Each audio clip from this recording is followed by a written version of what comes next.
Let's read The Berenstain Bears and Too Much Car Trip. It was just about vacation time for the Bear family. Brother and Sister Bear knew where they wanted to go on vacation. Brother's choice was Great Grizzly Land. Cousin Fred's been there twice, he said. He says it has all the biggest, steepest, fastest rides. Sister had a different idea. She wanted to go to Wild Whitewater Kingdom. Lizzie went there last year and she says it's awesome. It's got a whitewater ride where everybody has to wear a bathing suit. It's got a pool that makes a huge wave, a corkscrew water slide, and I'm sure those places are fun, interrupted Papa Bear, but we're going on a different sort of vacation this year. Oh, said Brother, where are we going? We're going on a car trip, said Papa. As a matter of fact, I'm planning it right now on this road map. He was seated at the dining room table. He had a big map spread out on it. A car trip? Said the cubs. That's what the cubs said, but that's not what they were thinking. What they were thinking was, oh no, not a car trip. Not a long, boring car trip. A car trip to where? Asked Brother. Your mother and I have decided that it's time for you two to see more of the country, said Papa. Sister was puzzled. What country is that? She asked. Papa looked up from the map. Why, Bear Country, of course, he said. What kind of vacation is that? Asked Brother. We can see Bear Country any old time. Yeah, said Sister. We could just look out the window. Besides, said Brother, what's there to see? There's a great deal to see, said Papa, and a great deal more to appreciate. So why don't you just sit there beside me and I'll show you where we're going on this map. They climbed up on chairs beside Papa and looked at the map. It didn't look like much of a vacation to the cubs. It looked just like what it was, a big, boring map. Well, what do you two think of our vacation plans? Asked Mama Bear, coming into the room with baby Honey. Is Honey coming with us on this car trip? Asked Sister. Goodness, no, said Mama. She's not old enough to appreciate a trip like this. I've arranged for Honey to stay with Gramps and Gran while we're away. Lucky Honey, thought the cubs. She gets to have fun with Gramps and Gran while we have to go on a long, boring car trip. You know, said Brother, baby Honey is a lot of work. Why don't we stay and help Gramps and Gran while you two go on the car trip? Mama and Papa didn't think that was such a good idea. They packed up and left early the next morning. After saying their goodbyes to baby Honey, Gramps, and Gran, they headed for the open road. Mama knew how the cubs felt, so she brought along things for them to do during the trip.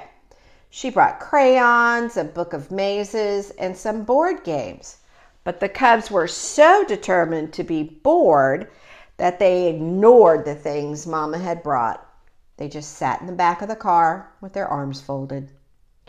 Since they were looking straight ahead, the cubs didn't notice that the country around them was changing. The trees were getting bigger and wilder. The land was getting craggier. They didn't even notice the wide blue sky filled with great white clouds sailing and scudding over the broad country. But there was something they did notice, a distant roaring sound. It's hard to stay bored when there's a distant roaring sound that's getting louder and louder. What's that roaring sound? Asked Brother. That's Honeymoon Falls, said Mama. It's where Papa and I spent our honeymoon.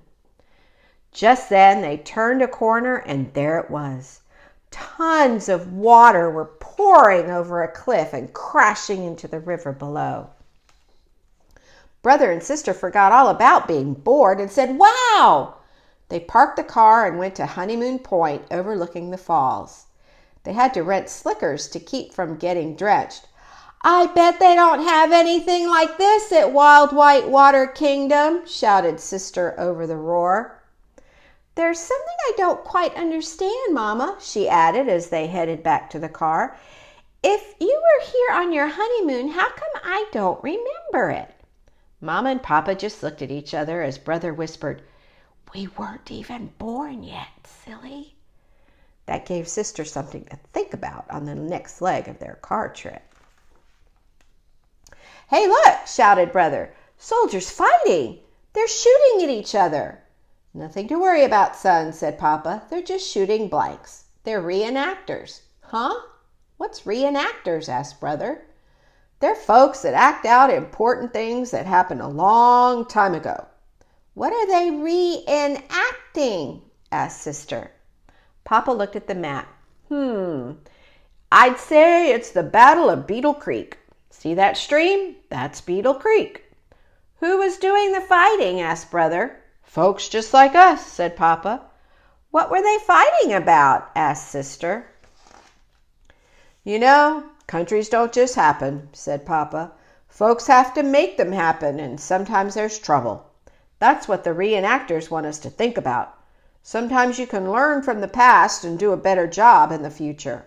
Look over there, behind that low wall." The cubs looked. "See those stones?" asked Papa. "They mark the graves of the soldiers who fell in battle." Brother started to say, "Wow," but nothing came out. Sister took hold of Mama's hand and leaned against her. Back on the road, they went uphill for a long time.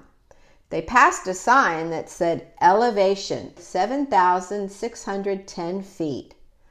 "What's that sign mean?" asked Brother. "We're in the Great Grizzly Mountains, and that's how high we are," said Mama. That's when they turned a corner and found themselves looking down the steepest, narrowest, windingest road they'd ever seen. The wind rushed past as they plunged down the mountain. "Whew!" said Brother when they got to the bottom. "I bet they don't have anything like that at Great Grizzly Land." "That's a pretty safe bet," said Papa. They passed a sign that said, "Now entering Bear Country National Park, home of Mount Grismore." "What's a national park, Mama?" asked Sister. "It's a park that belongs to the whole country," said Mama. "What's Mount Grismore?" asked Brother. "It's a very special mountain," said Papa. "What's special about it?" asked Sister. "You'll see in a minute, dear," said Mama. Mount Grismore came into view and as they came out of the clump of trees, and it really was special. It had 3 enormous faces carved in its side. "Who are they?" asked Brother from the observation area. "They're some of the great heroes of Bear Country history," said Papa. "Their faces are carved in the mountain, so we won't forget them." Brother and Sister looked up at the great faces. A picture came into Brother Bear's mind's eye. It showed the 3 historic faces, but there was another one, too. It was the face of Brother Bear. "A penny for your thoughts, son," said Papa. I was just thinking how this trip is a lot different from what I expected," he said. Of course, there was a lot more that happened during the Bear family's car trip.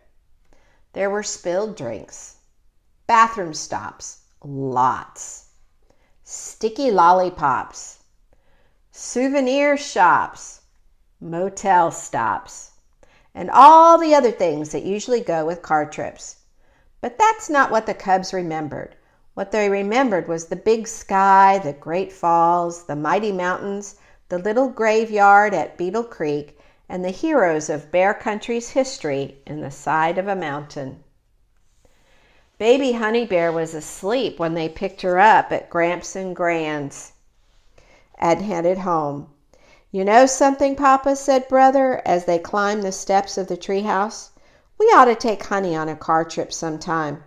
When she's old enough to appreciate it, of course." "Of course," said Papa. The end. Thank you for reading along with me.